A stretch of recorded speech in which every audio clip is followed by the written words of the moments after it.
COP16 क्या है? ये क्या है? COP16 मतलब COP16 क्या है, ये क्यों आया, इसका क्या लॉजिक है, ये COP16 क्या है, ये क्या काम करता है, ये इसके बारे में जानते हैं। जैव विविधता कन्वेंशन CBD होती है, कहाँ हुई? कैली कोलंबिया में। 16वीं कहाँ हुई है? कोलंबिया में हुई है। वैश्विक विविधता संरक्षण प्रयासों के लिए 190 देश एकत्रित हुए, ठीक है।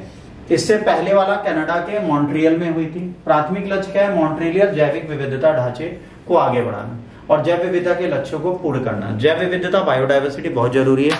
अगर आप एनवायरनमेंट बचाना चाहते हैं तो बायोडायवर्सिटी बढ़ानी पड़ेगी। KMGBF के प्रमुख लक्षण क्या है? ये मैट्रियल बैठक के परिणाम स्वरूप हुई थी। 30/30 समझौता हुआ था। 2030 तक 30% भूमि जो है इसकी रक्षा करने की प्रतिबद्धता है। मतलब जैसे हमारे पास इतना लैंड है तो इसका ये 30% हमको प्रोटेक्ट रखना है जैव विविधता के लिए।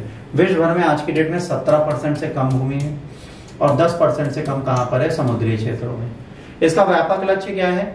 आक्रामक प्रजातियों को कम करना। 2030 तक आक्रामक विदेशी प्रजातियों के प्रवेश को आधा करना।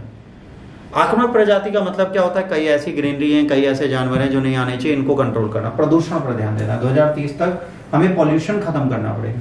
लाभ साझाकार तंत्र, अनुवांशिक संसाधनों द्वारा जो डिजिटल अनुक्रम सूचना है उसको एक दूसरे से साझा किया जाए ताकि हमें पता हो कौन सी वनस्पति, कौन सा जीव खत्म हो गया। विकास और जैव विविधता का एकीकरण करना, इनसे रिलेटेड सारी चीजों में एक दूसरे का सपोर्ट करना।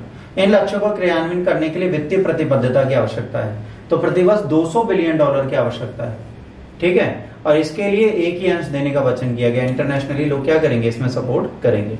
COP16 में क्या हुआ? जब मुद्दों को अंतरिम समझौता अभी भी लंबित है, कई महत्वपूर्ण कदम उठाए गए। पहला, स्वदेशी समुदाय का समावेशन। जैव विविधता पर विचार विमर्श के लिए स्वदेशी समूह को सम्मिलित किया गया। उनकी सहायक निकाय बनाई गई जो उनको आवश्यक भूमिकाओं को निभाने का कार्य करेंगे। इसके बाद क्या किया गया? डिजिटल अनुक्रमांक सूचना समझौता किया गया। अब यहाँ पर क्या लाभ साझाकरण है, मतलब आपके पास जो भी बेनिफिट आएगा वो आप लोगों को बताएंगे। आप जो भी चीज बनाएंगे, दवाई बनाएं, ड्रग्स बनाएं, कुछ भी बनाएं, ये चीजें एक दूसरे को बतानी पड़ेगी ताकि हमें पता चले कि किस तरीके से इस कार्य को हम कर रहे हैं। अब इस समझौते में जो भी चीज लाई गई है, इन्होंने कहा आक्रामक प्रजातियों से निपटना है, तकनीकी सहायता चाहिए, सब चाहिए। भारत का योगदान क्या है? भारत यहाँ पर क्या करता है? राज्य मंत्री कीर्तिवर्धन के नेतृत्व में एक प्रतिमंडल गया। किसके साथ गया? कीर्तिवर्धन के साथ गया।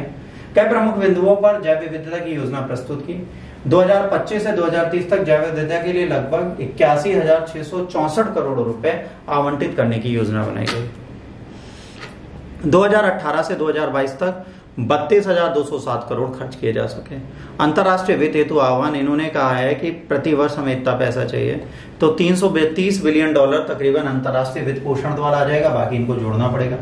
वैश्विक संरक्षण योगदान के लिए है ना, बड़ी बिल्ली प्रजाति जिसे आप क्या बोलते हो? टाइगर्स, इनको स्टैब्लिश करने की कोशिश कर रहे हैं। इसके बाद भारत ने रामसर स्थल, जो रामसर साइट्स हैं वो बनाई है आर्द्र भूमि पर, और ये 26 से बढ़कर कितनी हो गई है? 85 हो गई आज की डेट में। पहले 26 थी, अब 85 और आने वाले टाइम पे कितनी हो जाएंगे? 100।